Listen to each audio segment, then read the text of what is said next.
এখানে আরেকটা বিষয় আছে, যারা কোরবানি ওয়াজিব নয়, দিচ্ছেন না, দিতে পারছেন না, সেই ভাইরা ওই কয়েকদিন বিশেষ করে সকল কিতাব, সকল ফতোয়ার কিতাব একমত সহিহ হাদিস দিয়ে প্রমাণিত যে কোরবানির যে কয়েকদিন আয়ামে নাহর, জিলহজ মাসের 10, 11, 12 এই 3 দিন কিন্তু কোনো প্রকার পাখি জবহ করা হারাম। আমার কথা কি বুঝতে পেরেছেন? এই মাসলাটা আগে জেনে নেন। এই 3 দিন কি জবহ করা হারাম? পাখি জবহ করা হারাম। পাখির মধ্যে কি কি পড়ে? কি কথা বলেন কেন? হ্যাঁ, মুরগি, কবুতর, হাঁস, মানে পাখি যেগুলো, সেটা গৃহপালিত হোক আর বন্য হোক, পাখি জবহ করা হারাম, নিষিদ্ধ।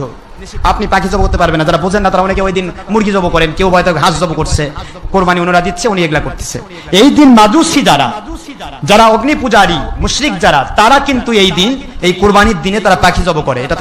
এটা তাদের খাস নিয়ম। এই জন্য রাসূল পাক সাল্লাল্লাহু আলাইহি ওয়াসাল্লাম সহিহ আবু দাউদ শরীফ সহ প্রায় 65টি হাদিস শরীফ এসেছে, মান তাশাব্বাহা বিকওমিন ফাহুয়া মিনহুম, মান তাশাব্বাহা বিগায়রিনা ফালাইসা মিন্না। হুজুর পাক সাল্লাল্লাহু আলাইহি ওয়াসাল্লাম বলেন, যে ব্যক্তি কোনো বাতিলের অনুসরণ করবে সে ব্যক্তি আমি নবীর উম্মত নয়। নাউজুবিল্লাহ পড়বেন না? তাহলে মাজুসিদের আমল হচ্ছে ওই কয়েকদিন পাখি জবহ করা। এই পাখি জবহ করাকে কেন্দ্র করে আমি এক জায়গাতে মাসলা দিছিলাম, সেখানে এক ওহাবী দেওবন্দি মুন্সি দাঁড়িয়ে বলতেছে, হুজুর এটা কোন ফতোয়াত আছে যে পাখি জবহ করা যাবে না? তাই বললাম আপনি কি করেন? বলে উনি মুফতি। তাই আমি বললাম যে আপনি মুফতি না মূর্তি?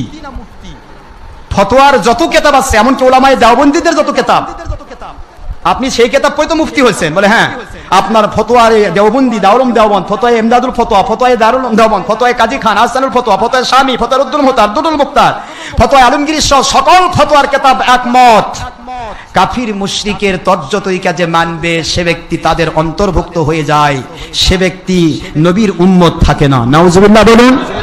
তাহলে আপনি নিজের কিতাবেরই ফতোয়া বোঝেন না, আপনি কেমনে মুফতি হয়েছেন? সে একবার লাজবাব হয়ে গেল। কিতাবই পড়ে না, বোঝে না, ফতোয়া দিলে ভট করে ভুল ধরতে চেষ্টা করে। হ্যাঁ, আমি একটা বড় হুজুর, ভুল ধরি। তারপরে যখন তার উপরে মাথার যখন ইট পাটকেল পড়ে যায় তখন চুপ করে যায়। কথা কি বুঝতে পেরেছেন? এ হলো 2 নম্বর মুন্সি। এরা পড়ে না, পড়াশোনা করে। তো ওই দিনগুলোতে আপনি হাঁস মুরগি জবহ করতে পারবেন না। তবে কেউ যদি হাঁস মুরগির গোশত খেতে চায়, মাসলা এসেছে, তাহলে জিলহজ মাসের 10 তারিখের আগেই, 10 তারিখের আগেই আপনাকে জবহ করে রেডি করে রাখতে হবে। কথা কি বুঝতে পেরেছেন? 10 থেকে 12 তারিখ পর্যন্ত এই কয়েকদিন আয়ামে নাহর, এই কয়েকদিন পশু